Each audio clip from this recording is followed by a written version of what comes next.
Right, Shalom Yeshua, when staff as always by giving no praise to Yahweh Shem Al Shai, the blood supposed of GMS and honesty was that doing the work in truth, was sincerity. Uh, had another case of, animals fighting back, another zoo. It's made me think, and the apostle said this in a sit down not too long ago as well, man. It's like, these zoos are wicked, man. So this family took their kid to Disney World, this, that, and the other, and you got a funny comment down here. It says, what is it? Says,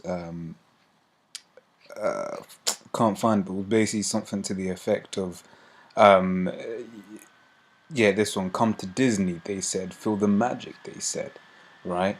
And well, yeah, they're feeling something right now, but it ain't magical, man. But it just goes on to this thing of, Esau likes to put these, put these animals in places where really and truly they don't want to be, they don't want to belong.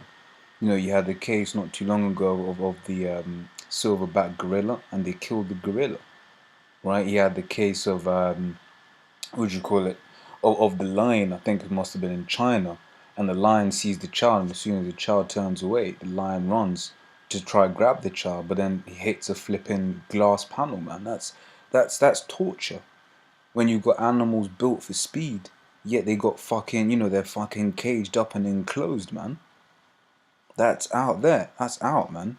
You know, um, you got this one literally just as soon as I was about to do this video. It says, from the alligator's point of view, that child was food. No one can blame the alligator for its brain being programmed like that by nature. Well, not by nature, but by the Most High, right? You got all these people saying, "Oh, I feel story, I feel story," and I'm reading this is how they recover it. It's hard to understand from the alligator's stomach. Did they cut that open? Did they cut open that alligator's stomach? And more than likely, if they did, that's not, that wouldn't surprise me, because say a lion was to kill a human, right? And in fact, you had another case of that. Some geezer jumped into a cage full of wild beasts, and they killed the wild beasts, man. Rather, the man jumped into the cage because he was trying to commit suicide, and they killed the wild beast. It's like, this man's a devil. But what does the scripture say? Scripture say, Proverbs 12:10 says, "A righteous man regardeth the life of his beast, but the tender mercies of the wicked are cruel." Right? And Esau's cruel, man. An animal isn't designed to be like that. And he's gonna, some of these animals are gonna get their revenge, man. In fact, they're gonna get their revenge. Now I'ma feed some Edomites to my lions in the kingdom, Lord's will. Right? But what this also goes on to say is scriptures. It says Sirach 39:28 says, "There be spirits that are created for vengeance, which in their fury lay on sore strokes. In the time of their destruction they pour out their force and appease the wrath of him that made them." So what's that saying? That's saying the Most High was angry, and the Most High created spirits to basically appease his anger. Right? And what does the scripture also say in Job 4:7, I believe? "Remember, I pray thee, whoever perish being innocent, or where were the righteous cut off?" Right, see what this precept says. Right, "For ye shall have judgment without mercy, that hath showed no mercy, and mercy rejoiced against judgment." Right, but that's the main point I wanted to say, because they would say, "Oh, it was a poor child, it was innocent, this, that, and that." Hey, man, the scriptures are plain. What makes it even better is apparently the body was completely intact. So it's not even like the alligator ripped him to shreds or anything. That kid just had to go. He just had to go. Right, so this is verse 29, Sirach 39. It says, "Fire and hail and famine and death, all these were created for vengeance.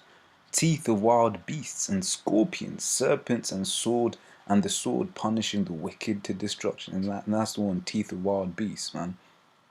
I've watched nature documentaries, and I can't give you the figures offhand, but if I remember correctly, man, an alligator's jaw clamping down on you, man, that's a lot of force, right, to drag that kid. Well, the kid was little, but I'm saying it's a lot of force, right? And that force was used to drag that kid down, so it's the teeth of the wild beast, man.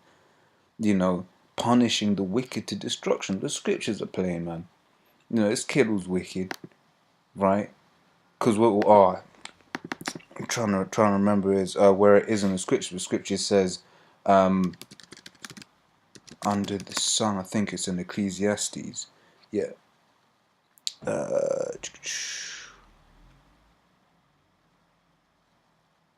It's like, just bear with me while I look through it. Right, so it says, and moreover, it's Ecclesiastes 3:16. It says, and moreover, I saw under the sun the place of judgment, that wickedness was there, and the place of righteousness, that iniquity was there. Right, so you get judged when you come back onto the earth. When you read Job, the 3rd chapter, and basically goes and says,